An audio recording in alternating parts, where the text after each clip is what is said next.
Today's guest is Jenefer Hageman.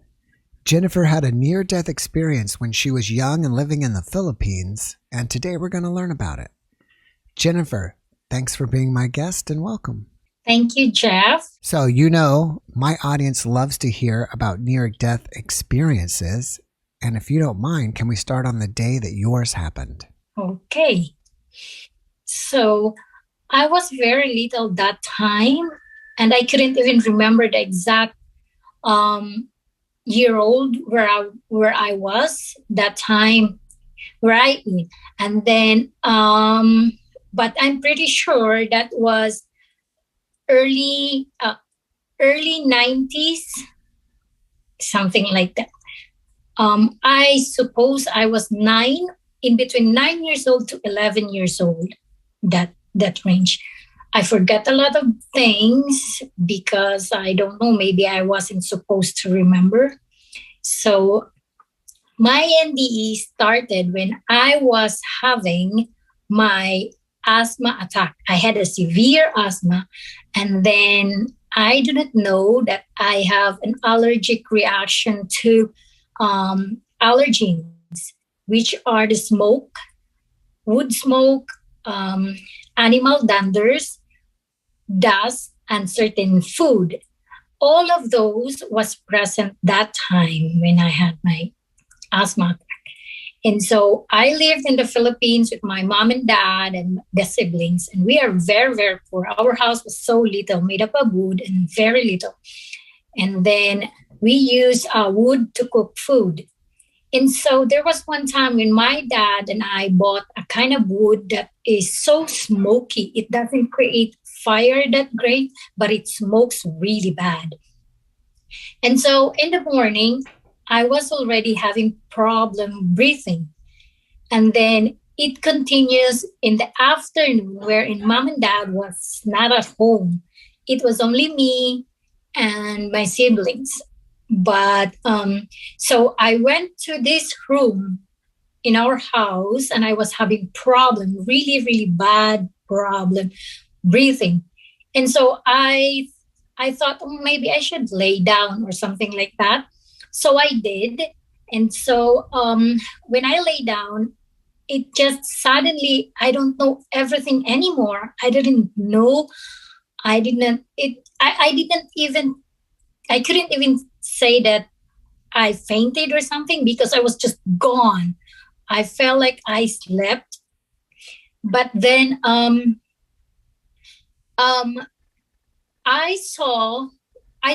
this time, I didn't saw that my body was laying down or something, but I knew to myself that I was standing, and then I was looking at my family, and then I didn't really recognize, it doesn't come up into my head that they are worried or something, because it was just a chaos. My mom, my dad, and my other siblings was there, but they were kind of like, oh, what happened? Something like that. I don't just like me saying to myself, what are they into? Why are they worried? I don't know. And then my dad saw me first, and then he took me, he carried me, and then my mom was behind him, and then my dad was carrying me, and then my head was kind of like falling on the side with no life at all. But it doesn't resonate to me that it was my body. I thought it was just other people or other kid or something like that, because I didn't know. I couldn't connect with that body at all. And so I was in my mom's back, and then I saw what she wore. She was wearing a summer dress, red with a black flowers. That's all I saw. And then it doesn't really resonate me, whatever is happening. I was just, okay, they're worried, there's something like that. And then my dad was carrying me and running outside the place where we live. Through he was carrying me, and then he was running to ask for a ride. And then because nobody wants to give a ride. So he just go out to the street. By the way, we were living in the city on that time, the middle of the city. And then my dad went out on the street and then looked for a tricycle. It's a form of transportation in the Philippines with three-wheeled motorcycle with a cab. So that's what my dad did. He went there and then took me and then sent me to the hospital. Between our house to the hospital, it would take you 20 minutes ride with that motorcycle. So all those times, I don't understand. I couldn't understand. I couldn't resonate whatever is happening. It was like chaos to me. And then I feel like I didn't like it. I didn't like it. It's like, I don't like this. This is not the kind I wanted today for my life, something like that. So I was gone. And then, so when I was in the hospital, oh, by the way, before I go to the hospital, and then before my NDE happens, I already wish, because I was so tired. I was tired emotionally, physically, spiritually, and everything around me. I was so tired of it. And then one time I said, "Dear Lord God, I want you to take me out from this earth." I said, I want to die. I can't carry on with this life. This is too hard for me. I'm so little and nobody loves me. Down in the Philippines, when you have dark skin, you are very, very ugly. And I was getting bullied because I have round, big eyes and dark skin. And then they call me ugly. So as a child, it hurts me so much. And so my mom doesn't really show how she loves me or something like that. But to make the story short, I was so tired of everything. I said, "Lord God, take me away from here. I want to die." And so I said, "But I don't want to kill myself. I just want to die. Take me out from here." And so that day in the afternoon, it happened. I went out from my body. I had no life. And then my mom said, she told me that she saw me and my dad saw me first. I was so black. My lips was so purple and black. And then my face skin was pale, like a dead person, and my nails were blue, purple. When the body runs out with oxygen supply, you turn different color, right? You look like weird. You look dead. And so, yeah, now my dad took me and then sent me to the hospital. And then in the hospital, the doctors were I saw it, I hear it, and then I feel it, but I wasn't in my body. But that time, I still do not know that I was out from my body. So I saw them like they were so worried. They were in a hurry, like, "Oh, let's put this thing on," like oxygen and stuff. Those thing they put like the needle here for the saline water. They put that one and they were pumping me. And then but it still doesn't resonate anything to me. It was just like, "Oh, this is so chaos. I really don't like this. God, please take me. I just want to die. I just don't want this." And then, so when that time happens, I'm not sure if I was above on my body or I was on the corner of that room, because it feels like I saw everything. I saw front, I saw the top, I saw the bottom, I saw the sides, but I do not know why I was seeing those. And so the doctors were very busy and they were worried for me. They were trying to revive me or something like that. But I said to myself, "Lord, take me wherever you want to take me. I just don't want here anymore. This is not the kind of life that I wanted to live." And so suddenly the surroundings around me changes. It feels like I was in a space, but it feels like I was in the space, but not in the space. I don't know how to explain it. There were lots of people, lots and lots and lots of people, real people, they were hugging me. They were hugging me. They were smiling at me. There were old people. There were young people. There were female. There were male people. And they were happy. They were just coming one at a time in front of me. In my back too. They were coming at my back, in my side, in my front. And they were so happy. And they said to me, "Oh, you're back. We're happy." Something like that. And they were hugging me. And then I was hugging them too. But I couldn't understand why they know me. They don't know me.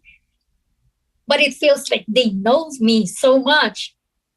I couldn't understand. And then they were kissing me. They were hugging me. They were very, very happy. And so I said to myself, I don't want any attention. This is not me. I'm not an attention seeker. Even when I was little, I was like that until now. I said, I don't really want your attention. I said, can you please just leave me alone? I just want to have my own time just for myself. I'm so tired. I said, I'm very, very tired. And so they said, okay. And then you can go around, something like that. And so my surrounding changes. I don't know why. They were telling me stories. They were showing me something. I remember that they were showing me, they were telling me a lot of stories. But now when I come back, I didn't know everything. Like it was taken away from me. The memories was taken away from me. Only certain situation I would still remember. And so my environment changes. And it turns like it was a place where there are love. Oh, by the way, when I go there, I feel their love. Like they know me so much deep inside me. They know me so much and they know me well, very, very much. But I don't know why I can't recognize their face. And so in this place, there were houses and then there were gardens. And all the people there were in harmony. They always smile. Every time they see me, they always smile. And it feels like their smile is a feeling of love. Like they love me. Like love, super duper love that I couldn't express the love that I got from them.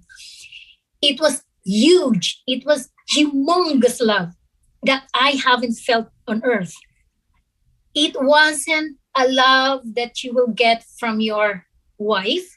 It wasn't kind of love that you will get from your children, from your friends, or anything like that.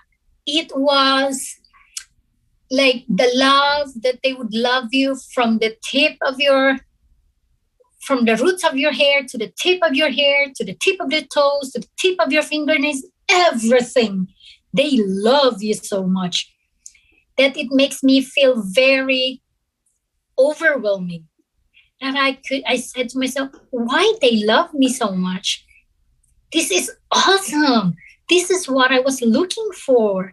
I said, I haven't felt this when I was down there. I said, why there's so much love in here? I don't want to go back in there. This is what I want. And then it comes up into my head, just a blink of an eye, so quick that I understand everything.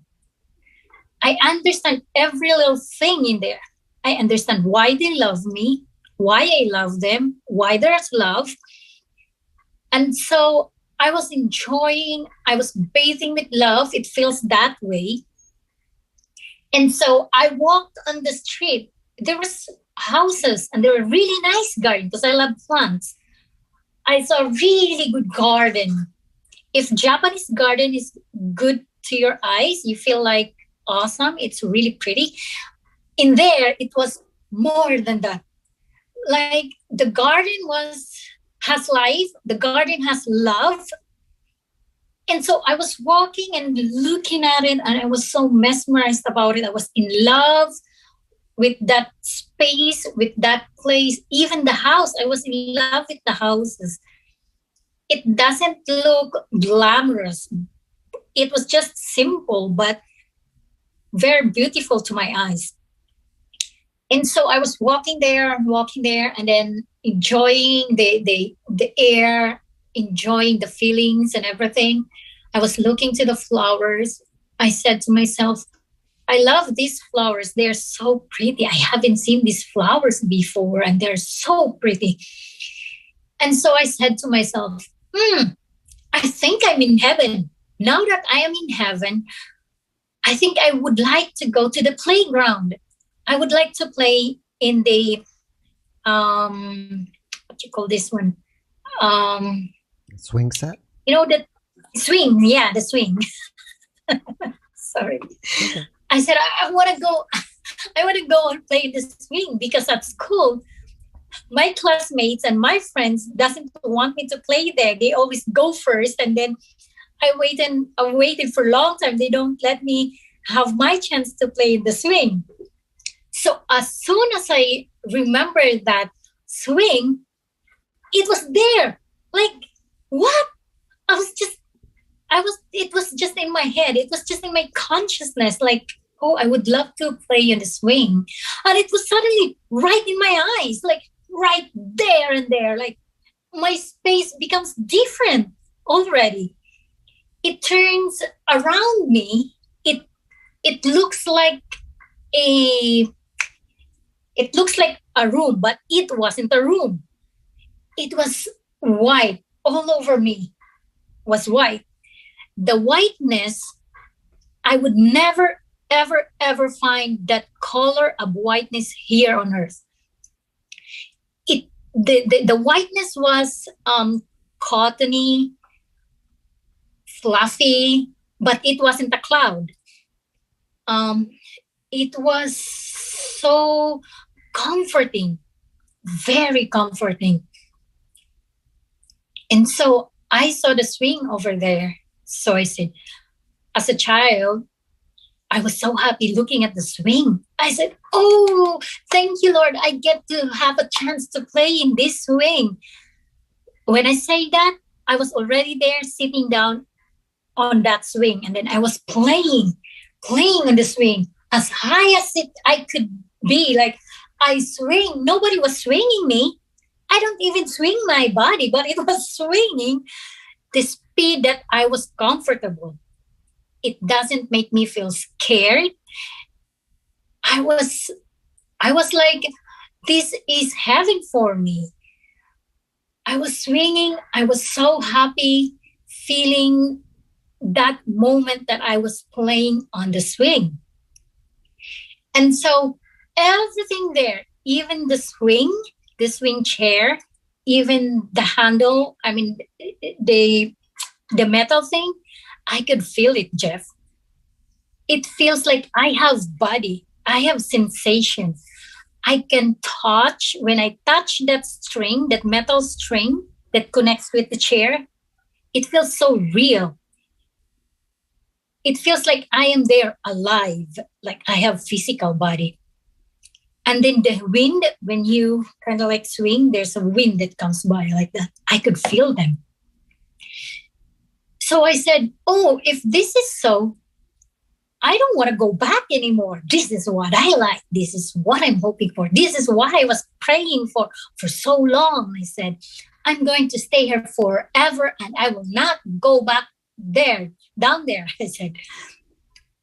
And so I was singing and swinging. I don't know for how long. And then someone called my name. And this sound, I mean, this person that was calling me sounds like a male person and sounds like he was in his 30s. That sound of a voice, the tone, he sounds like he was in his 30s. And the voice sounds like very, very authoritative, like you won't mess with this person, like he has, it has a feeling of you will respect him. That kind of person, like, don't mess with me, you know, something like that. And then he called me twice, my name. He said to me, I was on the left side, and then the voice came from my right side here. I could hear. It sounds like close to me, but it wasn't close to me. He said my name. He said, Jennifer, Jennifer. And then I did not look back, but I know he was in my right side. He did not show his face to me. He did not say anything but my name, Jennifer, Jennifer.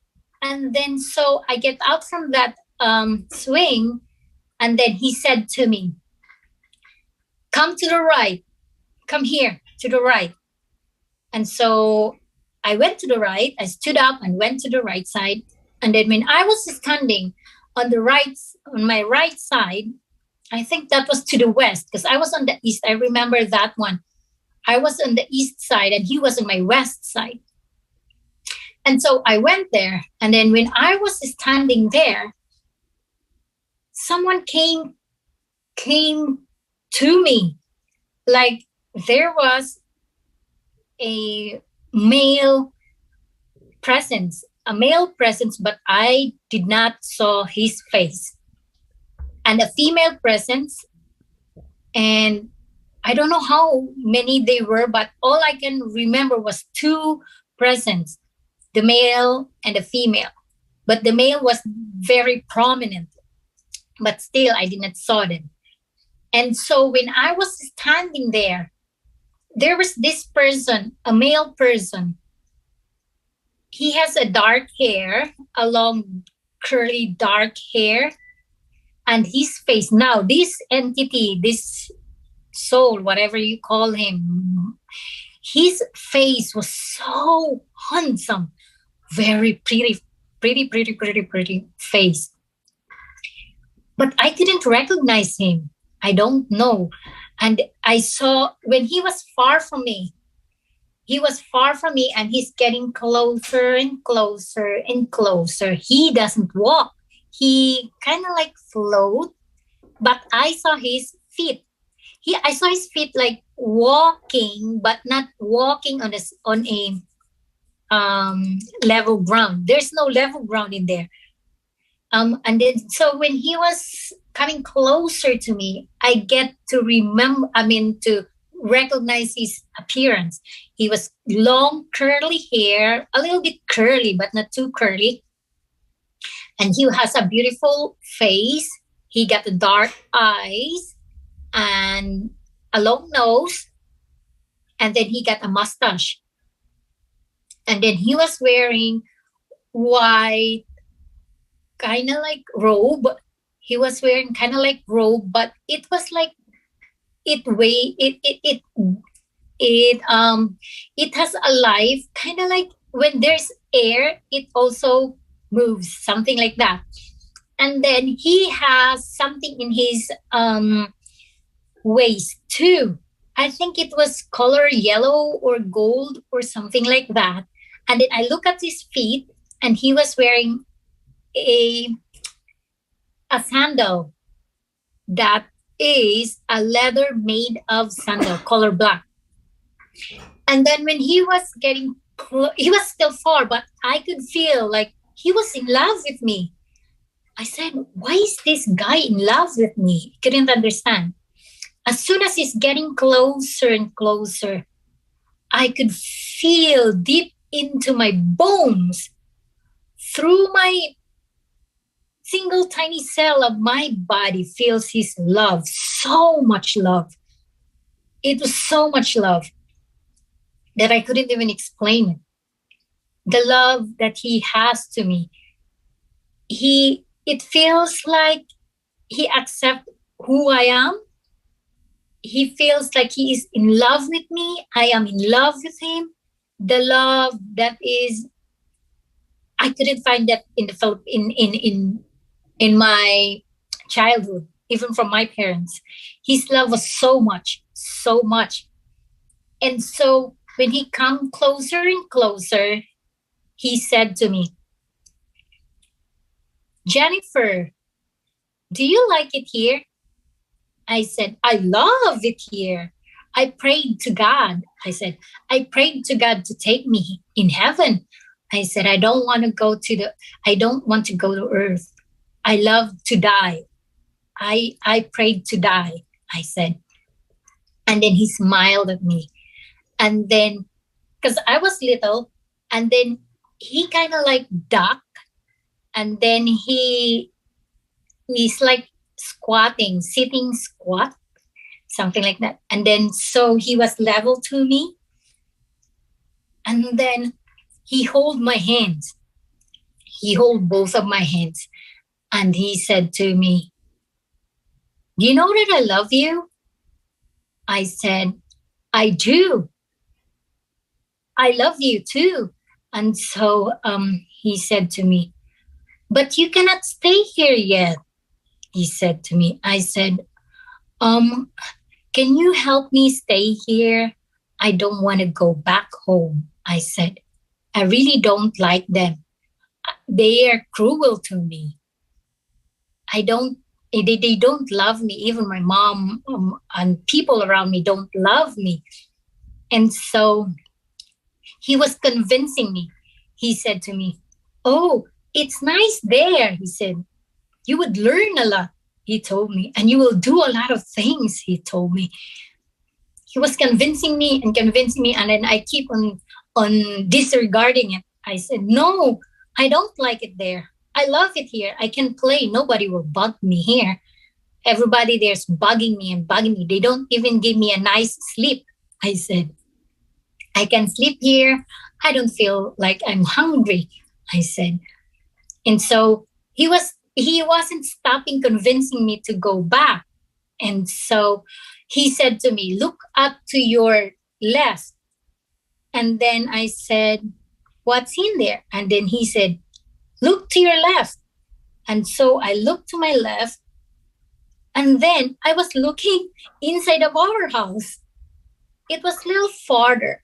But as soon as I was trying to focus, it was getting closer to me.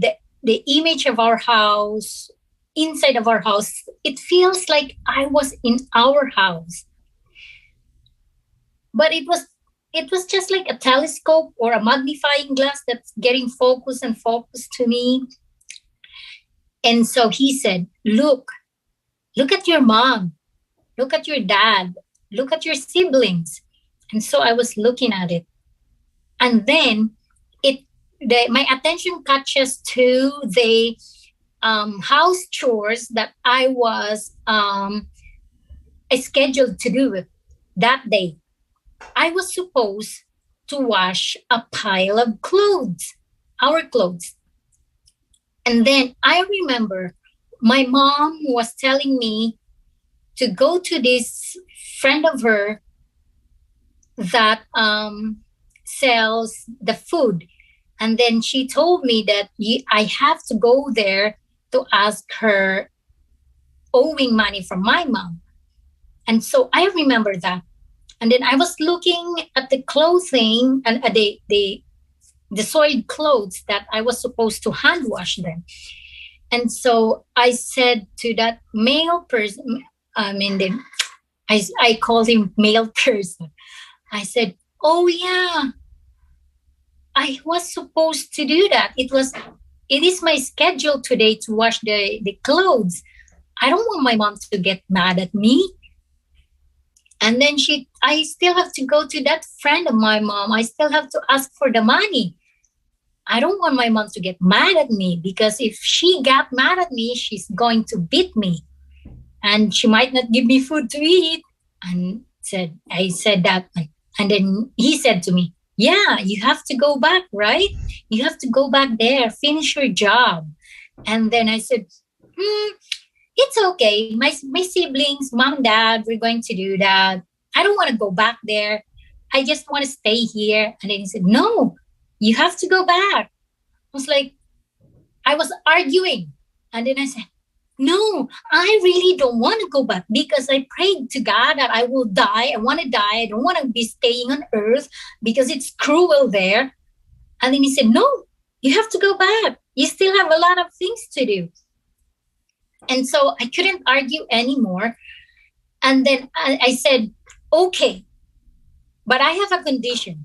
I said, very stubborn kid. I said, okay, I'm going down there. I'm going to wash the clothes. I'm going to do my chores because my siblings won't do that. It's only me who can do it, right? And he said, yeah, it's only you who can do the job, he said to me.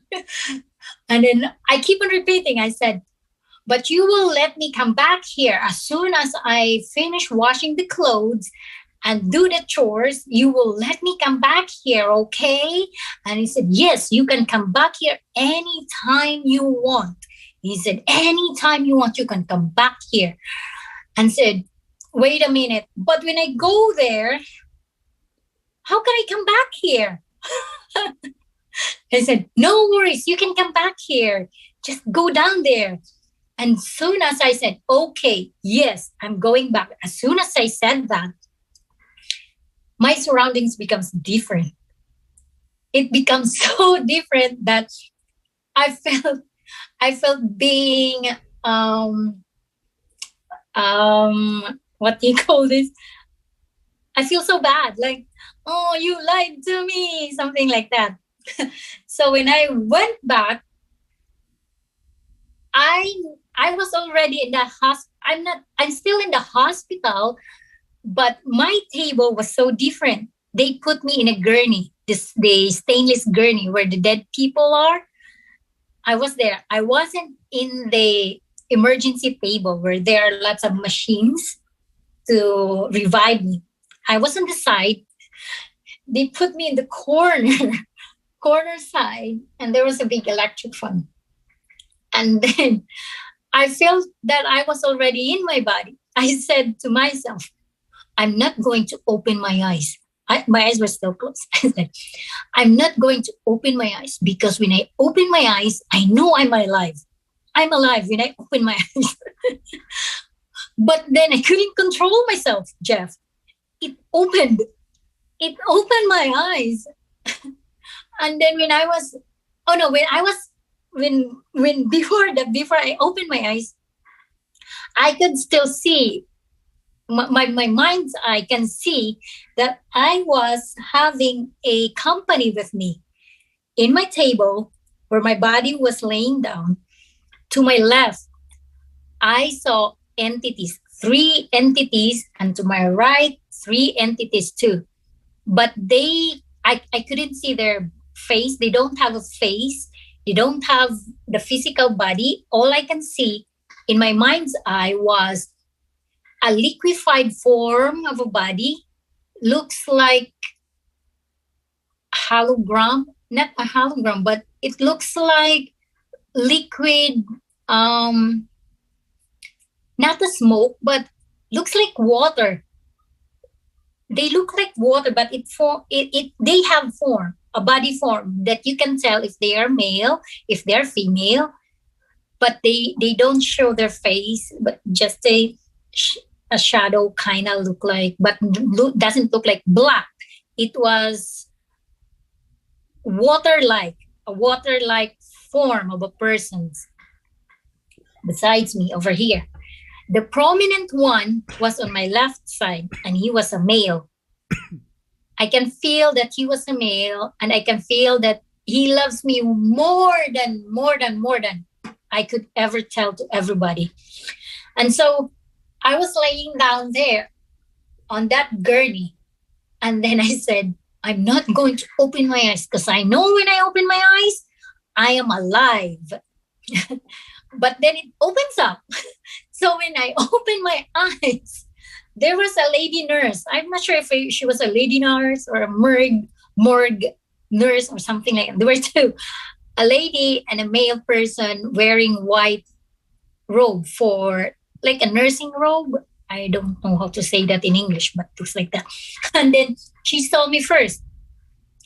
She said to me, She did not say something, but she was kind of like doing elbowing her partner, the guy partner was she was elbowing like that. She was like shocked face when you were shocked, like, and then the guy said, "Okay, put her back in that table," and then I was gone again. I feel like I fall asleep. So and then when they carry my body, I was naked, all naked, and I was no, I have bag of ice on my side, and it was so cold. Like I can feel the ice, cube ice on my side, but it wasn't really, really cold to feel. All I can feel was my body from my head, my forehead to my tip of my toe. My skin was so cold. It was very, very cold that inside of your skin, up to your bone, you would feel the coldness. That the ice doesn't matter at all. It wasn't cold for me. The ice wasn't cold for me. The electric fan wasn't cold for me. The only thing that I would remember was the coldness through my bones. And so they put me back to that emergency table where they put me oxygen.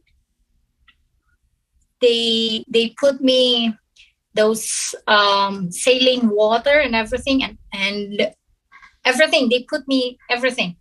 And then I was so tired around that time. And then I fell asleep. And then when I woke up, I was already in the regular room where my mom was there. And then the other patients was beside me.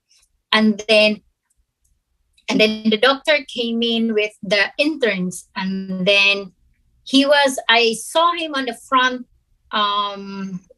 front entrance door, and he was saying to the interns that he was excited to ask me. He was like, "Oh, that girl, we're going to ask that girl. We're going to interview her."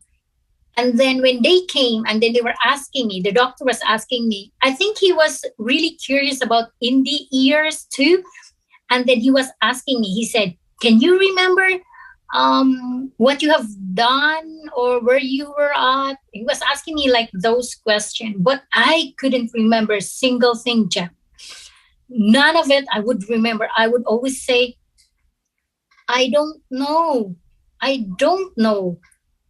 And then my feeling was, I'm okay. I wasn't sick. I feel like I'm not sick. Why am here? Like, why they put me oxygen? I feel good. I feel like I was really good. I don't have an asthma anymore. I feel so good. And then he was so disappointed. The doctor was so disappointed because I couldn't tell the story. And he said, okay, maybe tomorrow you will remember. And then he did not come back the next day. It was a different doctor.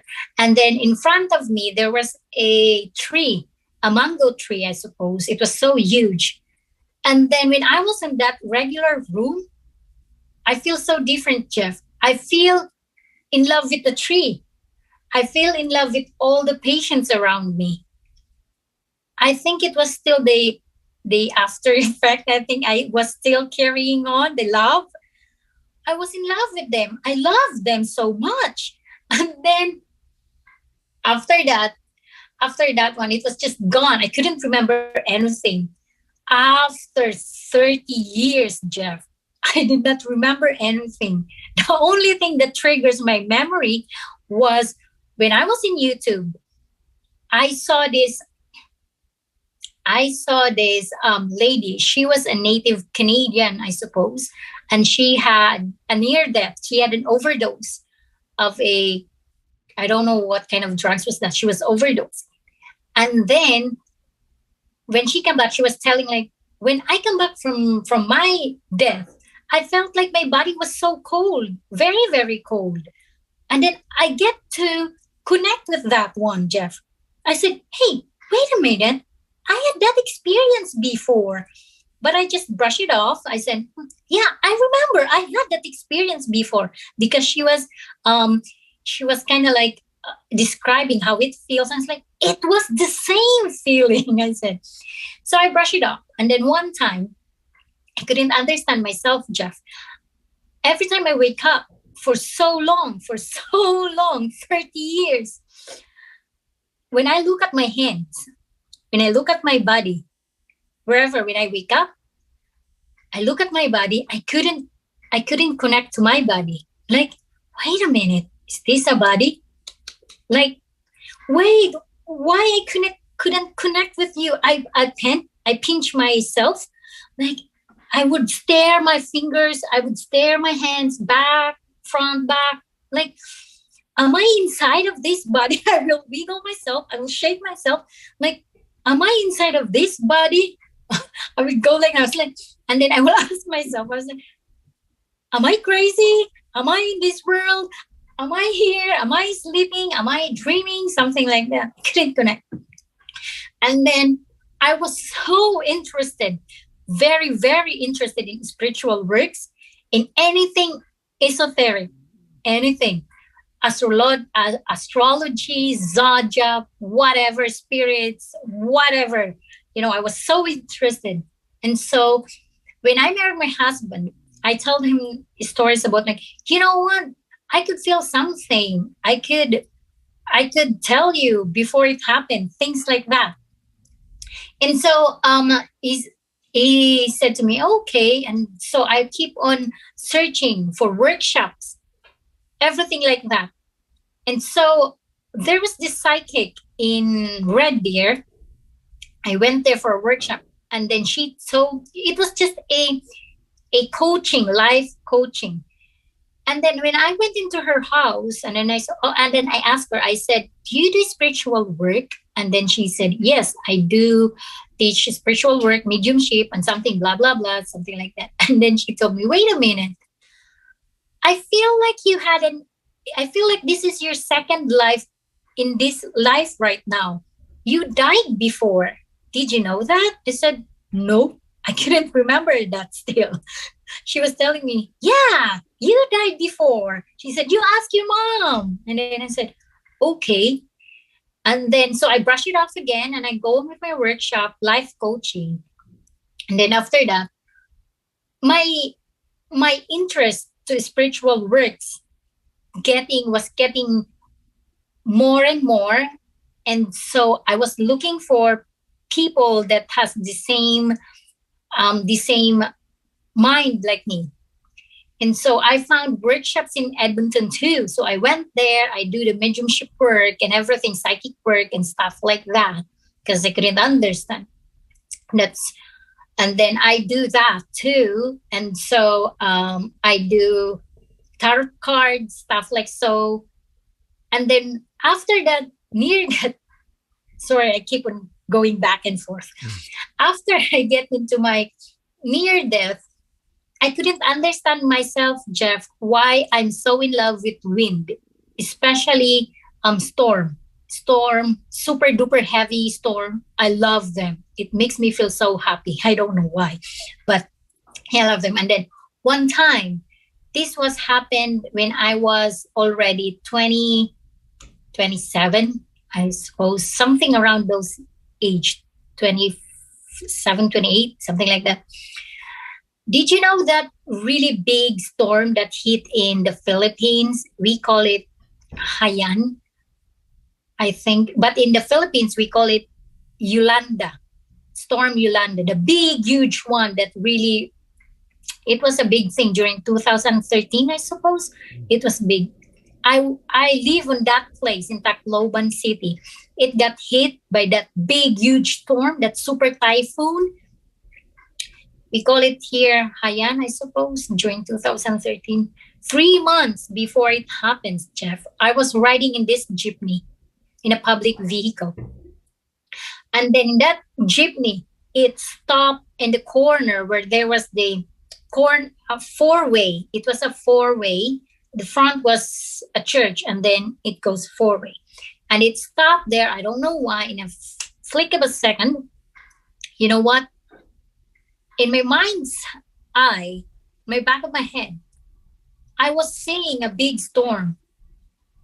I saw in my head, it was showing me the weather. It was showing me flood a very, very huge flood. It was showing me the water level was so high up onto the church roof.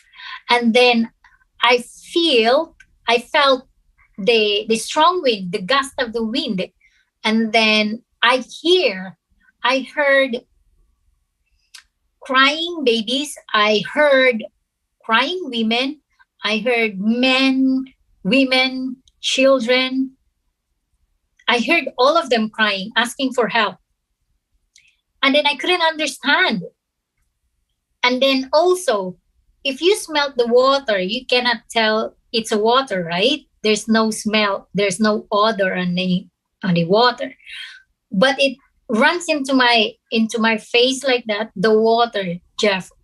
When it goes into my ear, I smelled it and I said, it was water. Why I can smell water? When I smell it, I knew it was water. And then the strong wind and everything, and then they were crying for help, and then in my head as far, and then I twist my head like so, looking in my right side. I can see the water rising. The level of the water was rising so high, and it was so destructive.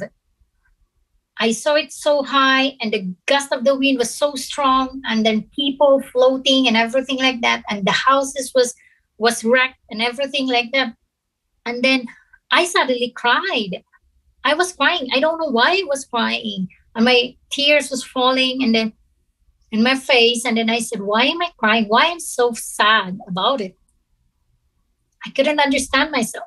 And then when the jeepney moves, I said to myself, oh yeah, you need lesson because you people are being hard-headed now. You're very materialistic now. You have to learn something like that. And so after 3 months, I flew here to Canada. And then in that 3 months, November, when I was watching at the TV, my roommate, my board mate said to me, oh, Jenefer, you live in Tacloban City? And then I said, yeah. And then she said, did you know that there was a big, huge storm? It kills a lot of people. Look at the TV and the news. And then I was looking at the news, and then it did not surprise me at all, Jeff. What I was watching in the news on the TV screen was the same thing that I saw. Every single thing, the flying tin, the flying roof tin, I saw that. The water, I saw them.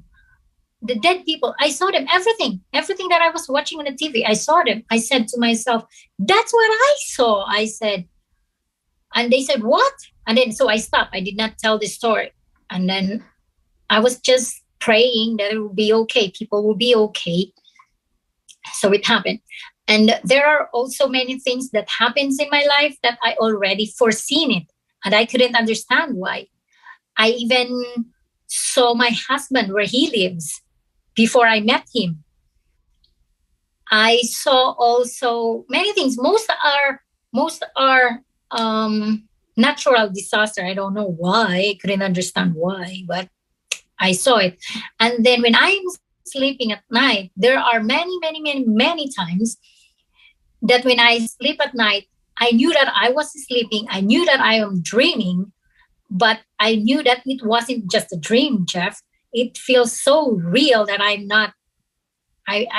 couldn't say that it was a dream. I feel like I'm there. I'm talking to dead people, Jeff, when I'm sleeping. It happens to me many times. I will see them like people that I know that they already died. And then sometimes I talk to them, they talk to me. And then when there are things going to happen to me, bad or good, they will come and show up and they will talk to me like they're giving me warnings. That's what they do to me. But when there's a good thing happens to me, they were just happy or something. But if there's something really bad that will going to happen to me, I'm sitting down and they were sitting down and we were talking.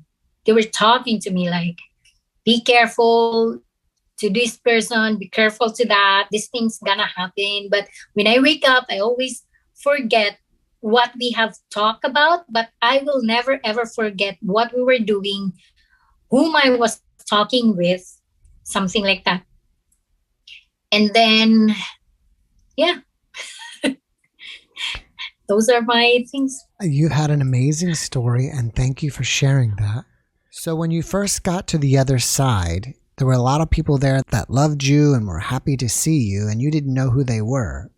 But it appeared that eventually you did figure out who they were. Can you remember now who those people were? No, I still couldn't remember them, Jeff. I only remember their faces, how they look, but I couldn't remember their names. Do you have an opinion of who they were?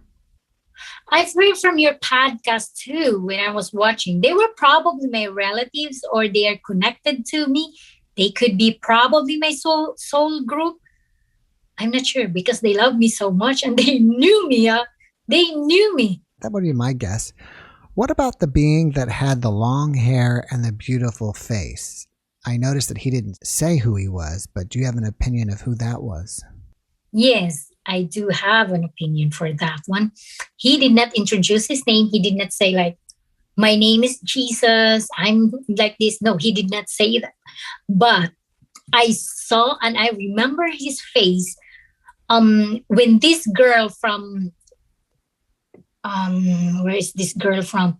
Around nearby Russia. I just forgot this artist. Mm-hmm. I forgot this artist. She called her painting the Prince of Peace. That's the face. That's the person that I saw. Wow. What was the painting called again? The Wings of Peace? Prince of The Prince of Peace. Mm. Yeah, that's him. Mm. I forgot her name. Mm. She was living a country nearby Russia. Mm. Well, from your description, it appears to be Jesus because a couple other guests on my podcast described him as being very beautiful. And you also said he had so much love for you. Yeah, it was love, pure love, Jeff. Oh, that was awesome. Every time I'm sad, I would always go back to that emotion, that feelings, and I would sleep. It makes me feel sleepy, and I would go sleep. So, it's very comforting. He was so in love with me. All right. So you had basically forgotten about the experience for about 30 years, from what I understand, until you watched a video. And then you watched a video about near-death experience, and someone described themselves as being cold. And then you realized, hey, I was cold too when I came back. Yes. At what point did it all come back to you? What was the thing that happened that all these memories, did they all come back at once? Or did they slowly come back over time? At one time, it came back to me like full force, like everything. And then it kind of like unfolding little by little. And so when I watch an indie years, I would say some of their experiences, I would say, hey, wait a minute. I was there. I experienced that. I knew that. I was there. And then it turns my memories coming back because when I come back after my NDE, Jeff, I was very forgetful. I was never been like that. When I was little, my memory was awesome. I don't even listen. I mean, I will just listen to my teacher at school, but I never ever read a book or, go back and read whatever my teacher would say because I would remember every single thing. But after my NDE, I was very forgetful. What about this? When the woman told you or asked you, did you die before? And you didn't remember it. Did you go ask like your parents or your mother, hey, did I die before? No, I just remember it. Oh. It came up to me after a day or two when I wake up. After I wake up at night, that day, I remember. It was just like downloaded to me, I think, when I was sleeping. Mm-hmm. Yeah. But I did not, Jeff, went to sorry, I just have to tell you this. Sorry, I'm cutting you off. I have to tell you that I did not went through a tunnel. I remember only I went to this space And then there was the people. And then I went into this black void that they were telling. Yes, I went to that black void because I remember I get so afraid on that black void. Sorry, I did not tell that to you when I was telling the story. And that black void, I was so afraid. I couldn't stay there. I said to myself, I don't want to stay here. It's so dark. This is not what I want. And then suddenly it opens up. It becomes bright, and it becomes so bright. It's so white, but it doesn't hurt your eyes. The one that they were telling a story that it was so white. The light was so bright. It is true, Jeff, because I went there and then I saw that light. It was very bright, but it doesn't hurt your eye. Really, you won't even blink. But yeah, it was so nice. It's a really, really nice feeling. As far as I know, the majority of people in the Philippines are Catholic. Are you Catholic? Yes, Jeff. I was born Catholic. I was raised Catholic, but I am not religious at all. I am very spiritual. Because after my NDE, Jeff, when we go to churches, it makes me feel so different there. Like I couldn't connect what the priest was saying, but I love going to the church. I felt something on the church, especially when there's praising songs, praising God songs. It melts my heart. I would feel the love, like the surroundings, the frequency, the energy of that space is different. It feels like there are entities, there are powerful being listening to what you are singing. It makes me feel, I can feel it. I will feel, every time I go to the church, every time there's a praising song, Jeff, I would feel that there's something in there listening. Yeah. When you just came back and you were laying on that steel gurney and you said there were entities around you, do you think those were your soul group or angels, or do you have any idea who they were? No, Jeff, I don't have an idea if they were soul group or anything. But the thing that I only for sure that I can tell you is the love. That they love it. They love the singing. They love the praising song, something like that. I would feel it. After all this information came back to you, how did you change as a person? It changed me very much. It changed me how I look at people. It changed me how I look, even the single weed, a single tree, a single grass.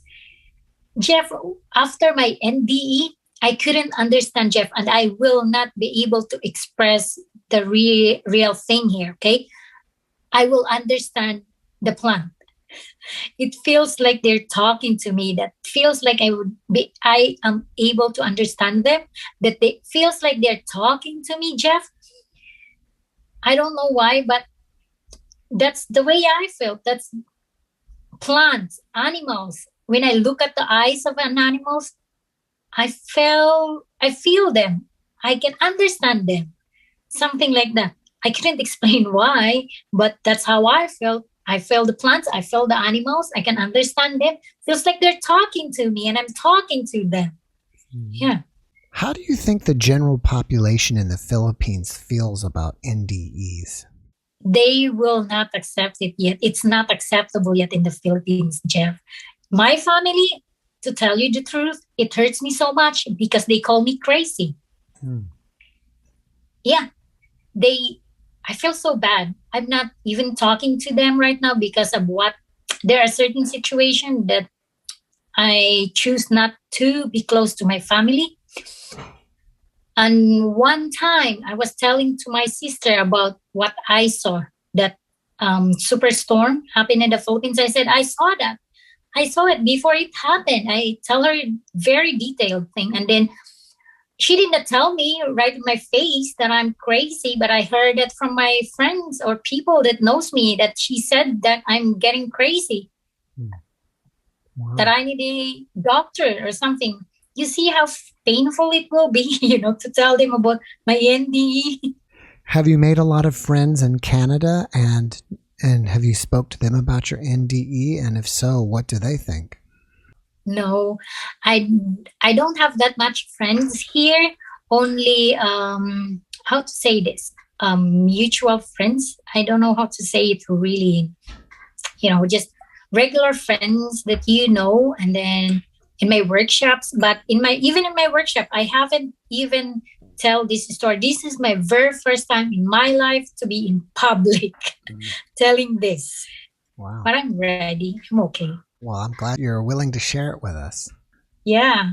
What about your NDE inspires you? Inspires me? Yes, it inspires me to the point that I respect people that died. It inspires me that when we die, we don't really die. When we die, it is the happiest thing. Every time I heard people or I knew people that are dying, I get jealous, Jeff. I don't know why. Oh, dang it. He's going home. She's going home. Oh, when is my time? I'm not afraid. Since I went back after my NDE, I felt I'm not afraid of dying. I was like, oh, it's awesome in there. I knew in there. I've been there. Oh, it's awesome there. I can't wait. If God takes me now, oh, thank you, Lord. I'll be there. I enjoy life again in there. I love it there. I was even arguing with him. I said, I don't want to go back in there. But he said, no, you have to go back. I thought you said that he was telling you that you had things to do. Have you thought about that and figured out what are the things that you need to do here? Yes. What are those? Because he let me remember things, what I was doing there and what was my experience. I think that he wants me to say this to people, right? Whomever who's willing to opening their doors to open up spirituality, opening their doors for about NDE, about spirits, about God, about love, about this enormous, gigantic love. Remind them that, hey guys, don't be materialistic. In the Philippines, people are materialistic. They don't love their own skin and everything, right? They want to be beautiful and white, super duper white. I'm brown. I think that's what my thing to do, share and wake them up. Like, hey, you have to wake up. That's not the life. You have to do something more than that. Make yourself better. Be nice to people. Don't be mean to people. All right, so I'm going to change direction here with you, and I just want to help you out. So is there anything that you would like me to promote? Like, do you have a website or a book or anything that you want to share with people? I don't have a book, but I opened my door to people that wanted to learn about spirituality, because I have a workshop that I joined that it enhanced your gift. If you have one, everybody has, but not everybody are willing to develop it, right? So if you want something like will support you, whatever you have, like those people that cannot understand why you have that gift or why are you experiencing that, you can contact me and we can have a talk. I don't have a book. I do have Instagram. I'm on Instagram, but I'm on private. You can drop a message to me and I will accept you. I will message you and something like that. I do also have a website. Is it a website or a page? I should say a page. I'm not very technical. I have a page because I sell jewelry, real golds. It's Real Gold by Jen. Real Gold by Jen. Yeah. And then if they wanted to email you or reach out to you, what's the best way to contact you? Oh, yes. You can reach me out through my email. It's Jenny Hipolio, Jenny, JHENY B.Hipolio, GEPOLLO @gmail.com, or on my Instagram, Jenefer Hageman, or in my Facebook, Jessica Dandelion. Jessica Dandelion? Yeah. Okay, great. All right, before we finish up, do you have one last positive message that you want to share with everybody? Yes. When you are out there, whoever's listening to me right now, I love you all. And I just want you to know that don't be afraid of dying, because it's really awesome out there. And love everybody. Spread love. Well, that's a great message. Let me get one more question. Can you tell me, or can you even give me an estimate, or can you just, I don't know if it's even possible, but how much love did you feel when you were there? Is it indescribable or gigantic or big, or how would you put it?